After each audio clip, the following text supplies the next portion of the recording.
حضرات السلام علیکم۔ اس وقت ہم محمود آباد کی سرزمین پر ہیں، اور محمود آباد آنے کا سبب یہ کہ آج راجہ محمود آباد صاحب کے 40ویں کی مجالس کے حوالے سے یہاں پر تقریب کا انعقاد کیا گیا ہے۔ بڑے ہی معتبر اور محترم سامعین یہاں پر پہنچ رہے ہیں اور ان کے بچوں کو تعزیت بھی پیش کر رہے ہیں، لیکن محمود آباد کی سرزمین کا ایک اپنا اتہاس ہے، ایک تاریخ ہے اور ایک ہسٹری رہی ہے۔ تو جب بات ہسٹری کی ہو تو روشن تقی صاحب کا نام ہمارے ذہن میں آتا ہے، اور ہمارے ساتھ یہاں پر اس تقریب میں آپ شرکت کرنے بھی آئے تھے، تو میں نے اس سے استفادہ کرنے کی کوشش کی ہے کہ کیونکہ ہسٹری کسی بھی چیز کی جب ہمیں پتہ ہوتی ہے تو اس شخص کی قدر و منزلت کا بھی ہمیں پتہ چلتا ہے۔ تو ہم بات کریں گے محترم روشن تقی صاحب سے راجہ محمود آباد صاحب کے حوالے سے۔ بہت اہم موقع ہے یہ اپنی بات کو کہنے کے لیے، اور خاص طور سے اگر ہم شروعات کریں اس تاریخی مقام سے جسے ہم محمود آباد کہتے ہیں اور ان کے خانوادے سے، تو راجہ صاحب محمود آباد کے پورے خانوادے کی ایک لمبی تاریخ رہی ہے، اور ہر شعبے میں زندگی کے ہر شعبے میں ان کا کنٹریبیوشن رہا ہے۔ ایک طرف تو ان کی اپنی خود کی شخصیت ہے جس سے کوئی انکار نہیں کر سکتا، اور دوسری طرف وہ تاریخی حیثیت اس اسٹیٹ کی ہے جس کے لیے کہا جا سکتا ہے کہ الگ نمائندگی تھی اس کی۔ انجمن ہند اودھ سب حضرات جانتے ہیں، انجمن ہند اودھ کے ایک خاص رکن تھے راجہ صاحب محمود آباد، اور 1857 کے جو پہلی جنگ آزادی ہوئی ہے تب سے لے کر آج تک آپ کے خانوادے کا اور آپ کے دادا پردادا کا، راجہ نواب علی خان صاحب کا، سب کا بہت کنٹریبیوشن رہا ہے۔ یہ تو ان کے خانوادے کے بارے میں کچھ بولنے کے لیے ایک لمبا وقت چاہیے ہے۔ کم الفاظ میں یہ کہا جا سکتا ہے کہ ملک میں، اودھ میں اور اس شہر میں خاص طور سے لکھنؤ اور محمود آباد میں ان کی شخصیت کی ایک الگ پہچان تھی اور پہچان ہے، اسی لیے آج ہم لوگ یہاں پر جمع ہوئے ہیں۔ جیسا کہ محترم روشن تقی صاحب نے راجہ محمود آباد صاحب کے حوالے سے گفتگو کی اور ایک پہلو اجاگر کیا، یقیناً ان کی شخصیت کے محترم ہونے سے کوئی بھی انکار نہیں کیا جا سکتا، لیکن کیا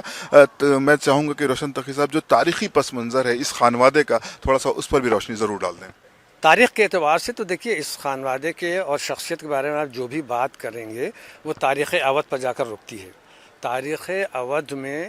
محمود آباد کا ایک بہت اہم رول رہا ہے، اور اس کے بعد جتنے بھی یہاں پر حکمراں اور زمیندار اور راجہ ہوئے ہیں ان کا ایک خاص رول رہا ہے۔ لیکن راجہ صاحب محمود آباد جن کا ابھی انتقال ہوا ہے، ان کی شخصیت کے بارے میں اگر ہم بات کریں تو ان کی شخصیت کے الگ الگ شعبوں میں بات کی جانا چاہیے۔ مثال کے طور پر ان کی علمی حیثیت، کوئی شخص بھی کہہ سکتا ہے کہ ان کی علمی حیثیت کے بارے میں بات کرنے کے لیے خود اس شخص کے بعد اتنا علم ہونا چاہیے جو میرے پاس نہیں ہے۔ اور ان کی علمی شخصیت کے جو دو پہلو بہت خاص ہیں، ایک طرف تو وہ ایک سائنٹسٹ تھے، ایسٹرو فزکس کے ماسٹر تھے، اور ہندوستان میں نہیں انگریزوں کو پڑھاتے تھے، یہ ایک بہت بڑی بات تھی۔ اور ایسٹرو فزکس اپنے آپ میں ایک بہت اہم شعبہ ہے فلکیات کا اور سائنس کا۔ دوسری بات، جو دوسرا حصہ ہے ان کی زندگی کا، جو دوسرا شعبہ ہے، وہ ہے ان کی ادبی خدمات اور ان کی ادبی حیثیت۔ جو اگر آپ ان سے ادبی بات کریں، ابھی حال میں جو میں نے کچھ ان کے ویڈیو دیکھے تو اس سے یہ محسوس ہوا کہ راجہ صاحب بہت پڑھی لکھی شخصیت، صرف ایسٹرو فزکس ہی نہیں بلکہ ادبی اردو اور انگریزی ایسی عمدہ اور نفیس بولتے تھے وہ کہ آدمی محو ہو جاتا تھا ان کو سننے کے لیے۔ ایسے بہت سے واقعات میرے ساتھ ہوئے کہ جب کوئی لفظ ہم نے بولا اور راجہ صاحب نے خود